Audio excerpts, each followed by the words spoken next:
Already ముగ్గురు పిల్లలు, 9 మిస్‌క్యారేజ్‌లు. అయినా నాలుగో బిడ్డ కోసం పోరాటం. సో, 25 ఏండ్లున్న ఈ అమ్మాయికి ఆల్రెడీ ముగ్గురు పిల్లలున్నారంట. 9 మిస్‌క్యారేజ్‌లు కూడా జరిగాయంట. అయినా నాలుగో బిడ్డ కోసం డాక్టర్ దగ్గరికే వచ్చింది. సో, డాక్టరు ఈమెని బుజ్జగించి మరీ చెప్తూ ఉంది. 9 మిస్‌క్యారేజెస్ జరిగిపోయాయి కదా! నీ బాడీ ఇప్పుడు సహకరించడం లేదు. సో, మానుకొని ఇంట్లో చక్కగా పిల్లల్ని చూసుకుంటూ ఉండు. ముందు నీ హెల్త్ కండిషన్‌ని చూసుకో అన్నా కూడా ఆ అమ్మాయి లేదు. నాకు నాలుగో పిల్లోడు కావాల్సిందే అని చెప్తోంది. మెంటలీ ఈమె ఎంతలా అడిక్ట్ అయిపోయింది చూడండి పిల్లల కోసము. డాక్టర్ ఈమెని టెస్ట్ చేసిన తర్వాత ఈమెకి 25 ఏళ్ళు మాత్రమే తెలిసింది. అప్పటికే ఆమె ముగ్గురు పిల్లలు కనేసింది. 9 మిస్‌క్యారేజ్‌లు కూడా జరిగిపోయాయి. ఇప్పుడు నాలుగో పిల్లాడి కోసము తనలాడుతుంది.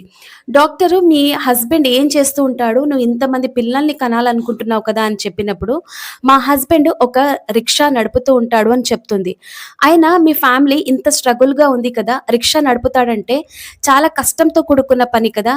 ఆయన వర్క్ చేస్తేనే గాని మీ కుటుంబం నడవదు కదా! అంతమంది పిల్లలు అవసరం లేదు. ఇంక చాలు ఇక్కడితో ఆపేసేయి. నీ బాడీ నీకు సహకరించడం లేదని డాక్టరు ఆమెని బుజ్జగిస్తూ ఉంది. ఒక్క మిస్‌క్యారేజ్ తర్వాతనే అమ్మాయి బాడీ మొత్తం అంతా కూడా వీక్ అయిపోయి ఉంటుంది. అలాంటి 9 మిస్‌క్యారేజ్ జరిగిన తర్వాత కూడా ఈమె ఇంకొక బిడ్డకి కనాలనుకోవడం అంటే చాలా గ్రేటు. అసలు బాడీ సహకరించదండి. డాక్టర్ అప్పటికి చెప్తూనే ఉండి. తర్వాత నువ్వు బిడ్డని కనిన తర్వాత నువ్వు ఉంటావో, చస్తావో నీకే తెలీదు. ఆ బిడ్డని ఇంతకు ముందున్న ముగ్గురు పిల్లల్ని ఎవరు చూడాలి?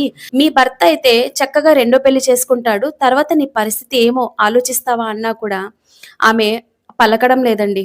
అసలు ఈమెని కాదండి ముందు కూర్చోబెట్టి మాట్లాడాల్సింది. వాళ్ళ హస్బెండ్‌ని. ఏ ధైర్యంతో అతను ఇంతమంది పిల్లల్ని కనాలనుకుంటున్నాడు. సో, ఈ ఇన్సిడెంట్ గురించి మీరేమనుకుంటున్నారు? కింద కామెంట్ తెలియచేసండి.